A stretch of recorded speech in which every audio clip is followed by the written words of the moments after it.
people really want to talk about this. And I feel like my story can help somebody or inspire somebody, encourage somebody to do divorce the right way. And it doesn't have to be full of grief. That's the main point here. But I think there are key factors to doing it the right way, to where if you do want to get into another relationship eventually, or if you want to set yourself up for success in any area, I feel like if you are doing it right and you're not having these supplements and things like that, to try to drown out the noise of everything that just happened, that I feel like it is a breeding ground. This time after divorce is a breeding ground. However long it takes you to get back to the space, you need to be able to ground yourself. That is really what I have learned, is that I needed to ground myself in God and not man, and not making myself busy, and not um tiring myself out in the gym. Like, all of those things are really good, but I did not want those things to become the idol. I didn't want me to become the idol. And when I think about becoming the idol, like, if you look at the content that I've made before, like, I've always been a content girly. Like, I have wanted to make beauty content, fashion content, all of things, hair content, because that's just naturally who I am. But I believe that God didn't, God took that desire away from me for a minute, to do those things, because, and I still have the want to do the things, but the actual desire and drive was taken away during this time, because he wanted me to be solely in his presence and solely seeking him. So I remember after divorce, I was in a space to where I was like, I want to create content, but there's no, like, what am I creating content for? Like, there has to be something bigger, something better, something greater than just putting out makeup content or putting out hair content. Like, what is the why behind it? What is motivating me to keep going? It can't just be hair and makeup and things like that. So for a while I was just like, and even now, excuse me guys, I'm getting over whatever it is. Today's been a crazy day. But even now, I used to be a makeup artist, and I don't find myself being a makeup artist anymore, because first of all, I don't have the time. And as a single mom, you're already juggling everything as it is. And now I'm literally, I only have time to focus on my children and to focus on what God is, like I said, unctioning me to say and do. And I feel fulfilled when I talk about this. I even feel a lot lighter when I talk about it, and not talking about it to friends, but talking about it in a way that is going to give hope and inspire someone else to say, hey, it doesn't always have to be just, oh, I'm just moping around and I'm so sorry for myself and I hate this because my life has changed and I'm never gonna be the same. Because no, sis, we're not doing that. Divorce don't stop nothing. We finna get up, okay? And we're about to first ground ourselves in God, and then he's going to direct our path into whatever he's leading us to do. If it was my choice, I'd be doing just content on hair and makeup, if it was just me. But for some reason, I literally feel like I have to talk about this. And for a long time, God was dealing with me on how I would talk about this. And this is how I know he was working on me, because in the beginning, when we first divorced, I was like, I thought about talking about it. But then when I would get myself together to talk about it, there was a lot of bitterness. It was a lot of talking about the situation specifically. And I was like, I just feel like I was like, no, you're not ready. You're not ready. There's still a level of hurt there that is reserved for me to heal. And it's not that you can't share, but I want to give you the wisdom. I want to nurture you in a way that you don't have to feel like you're trauma dumping on people, or like you're going to spaz out into tears because you just had a flashback. Like, no. So that was one of the reasons why I was like, you know what? God is really doing this for real, because when I wanted to talk about it, I couldn't talk about it because I was still bitter and angry and all of the things. And now, when I'm back to a healthy version of myself, to where I feel like I want to make content, it's not about me. The content has nothing to do with me. Of course, this situation is like a testimony type situation, but at the same time, what am I gonna get by telling my story? Like, backlash, because I know that comes with it. People's opinions come with it. And for a long time, I was like, you know what, God, I don't really know if I want to talk about this, because I ain't got time. And I don't want anybody to have their perceptions about me, like I'm trying to clout chase because of this, or I'm trying to seek like support because I'm a victim or anything. I'm not a victim at all. Like, I don't subscribe to being a victim, but I will say that things happened, and because those things happened, those truths happened, and this is for anybody who's going through a divorce, because this is what tripped me up. A lot of times, because the marriage ended because of a specific reason, a number of reasons, or whatever, a lot of people want to make you feel victimized, and because your story doesn't make them look good. And unfortunately, it is your truth. It is your truth. And that doesn't mean that you're perfect, but unfortunately, it is a truth of the matter. And one of the comments in the video that I posted was like, are you able to take accountability, basically, that he wasn't the only one who caused the marriage to end? And I'm like, yes, absolutely. I can definitely say that, but we're not going to gather all of this in one big bag of trash and say, hey, this is why it all ended. Well, no, this is not why it all ended, because if it was left up to us, we probably would still be together. Is that a good thing, or would that be a good thing? No. But at the same time, just understanding that something was the nail on the head. Something was the last straw. And that's okay. Like, that is okay. And I think when people accept the fact that I did this, and this is what happened, I did not want my marriage to end, but unfortunately, I made a bad choice. And this is ultimately what caused our marriage to dissipate. And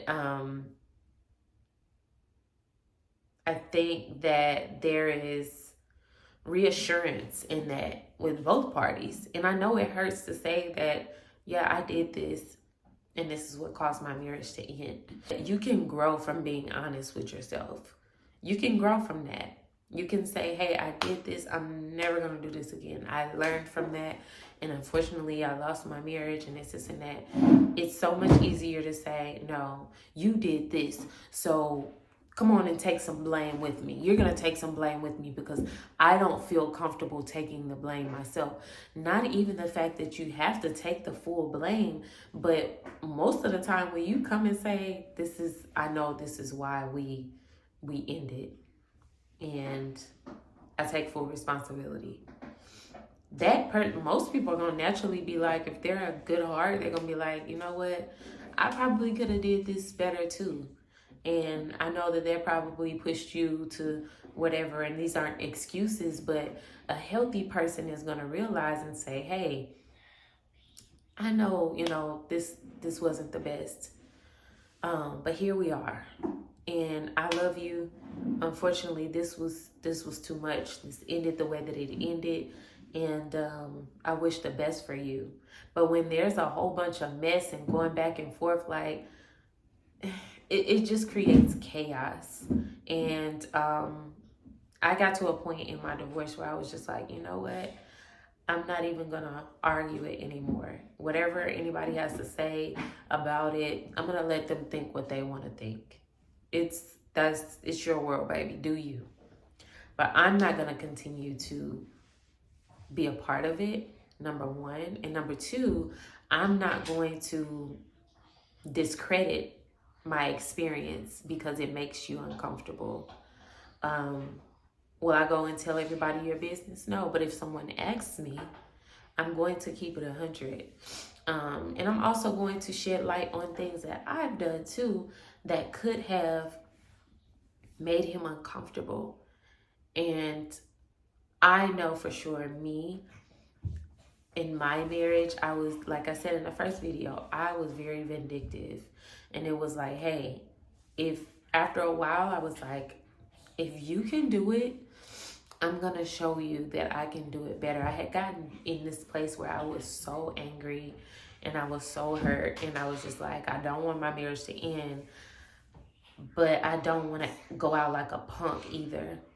So unfortunately, I had to become the mess that I saw so that I could survive.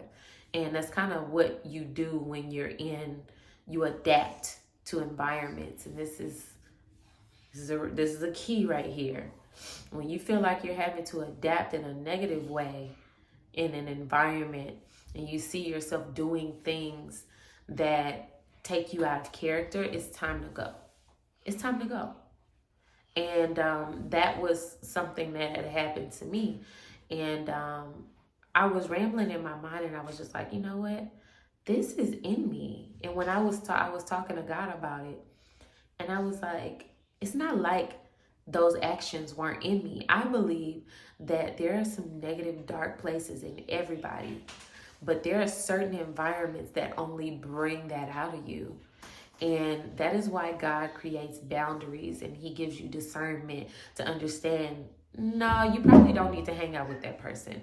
No, you probably don't need to go to that spot. No, you probably don't need to work at that job, because this is what is going to come out of you if you expose yourself to these environments.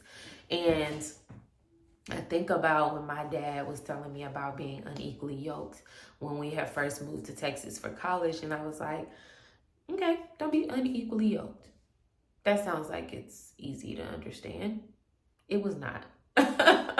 It was not. I did not get what that meant until after the fact. Hindsight's 2020.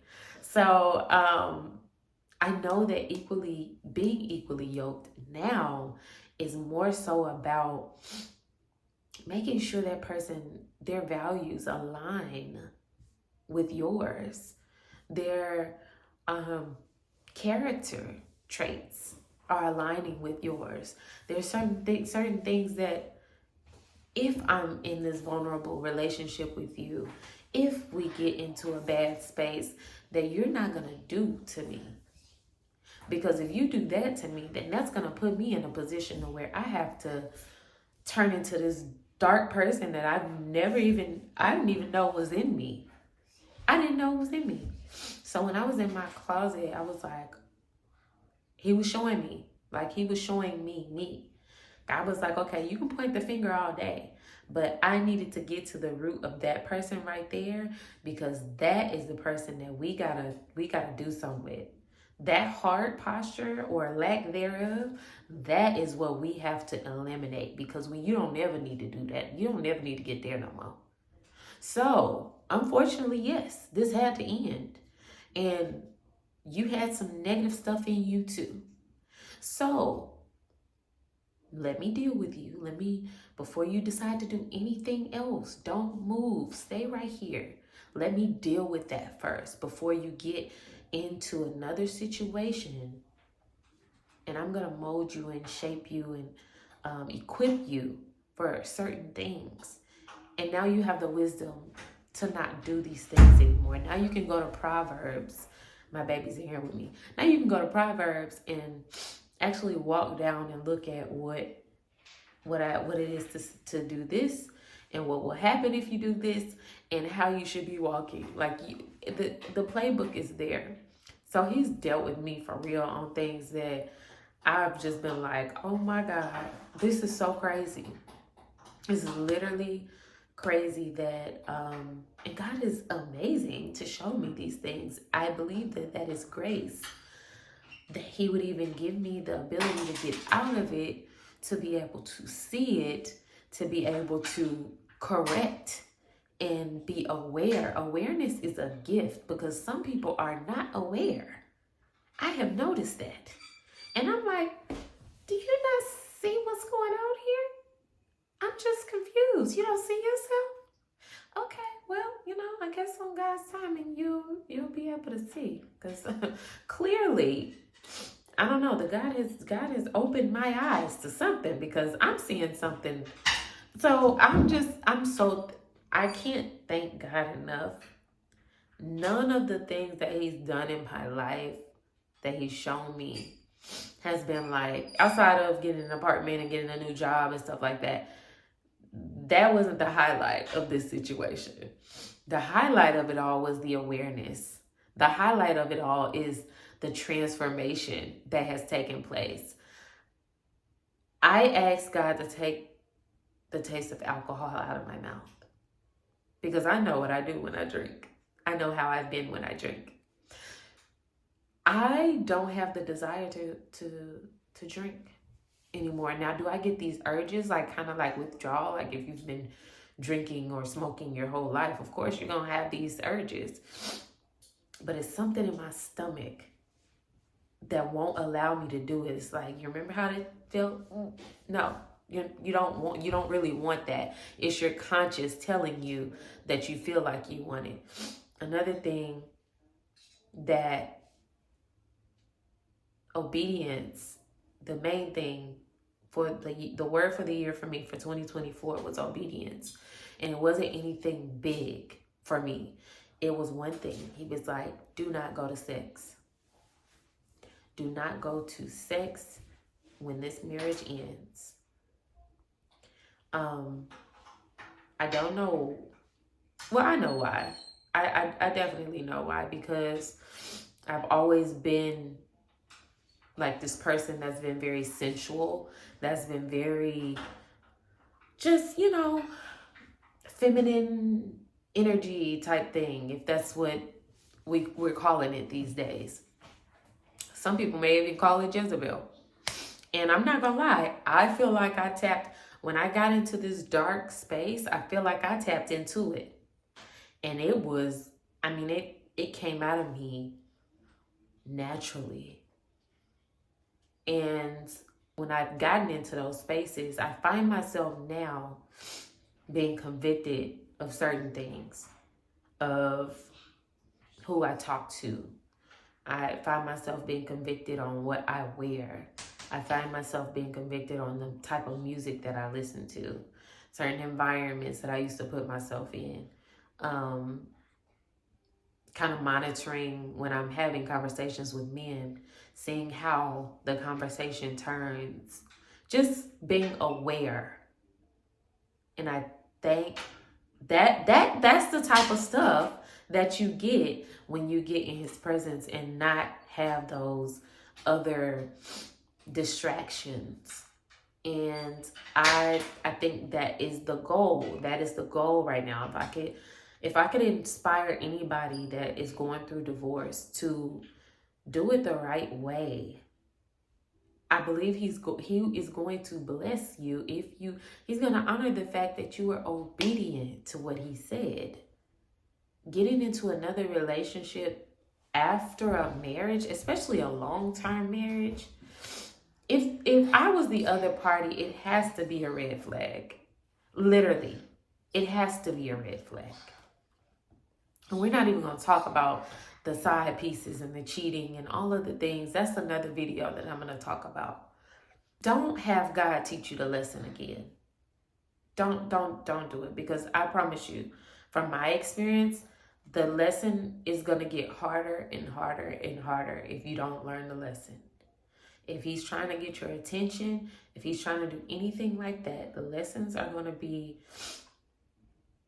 he's going to do something to get your attention, especially if you are, if you want his, listen, he's going to come after you. He's going to leave the 99 and he going to come get you. So it's better, I mean, it's your walk, but I'm just giving you, I'm letting you know how it's happened to me. Sometimes truths can be uncomfortable for others, but I've always been someone to share positivity as well. Like in my marriage, I posted a lot of pictures. I posted a lot of everything because I'm just a transparent person with wisdom. You guys won't know everything. You won't. But if God is putting it on my heart to share, I'm going to share it. I'm going to be talking more about my experience and with hopes that it can help somebody to pivot the right way after something so heavy. This is it feels like a death. Because as much as you want to pick up the phone and call them, especially if it was a toxic divorce or toxic relationship, you have to have boundaries in place to protect you while you're healing. You can't just reach out and do, certain things. Like, it's gotta be a level of things that's there that you gotta be aware of everything during this process and let God handle it, and let him lead you and guide you in this process. Because if you let your emotions lead, if you let your flesh lead, if you let your ambition lead, and if you let anything other than God lead, it's always gonna end in destruction. So yeah, I hope this video is helpful to somebody. And if you guys, I like the comments, like when y'all go in, even the negative comments, and they're not even necessarily negative. I recognize that sometimes people have their perspective is because of what they've been through. And at one point I was like that. In the beginning of my divorce, I was like, nah, that because I was like that.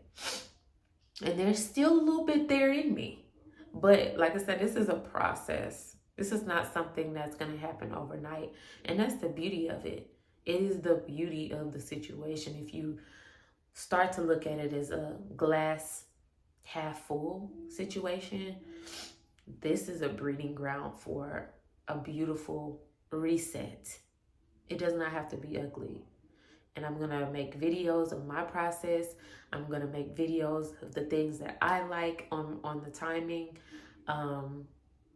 Things that have motivated me to pick myself back up. Beauty tips, fashion tips. Because all of that plays a part. Like, you cannot allow this situation to let you lose yourself. That's another video, because it is so easy, especially when there's children involved. That's another video. I want to talk about that as well, and considering them in this process. They should be your number one, because they didn't ask to deal with this. They just didn't. So I'll see you guys next time.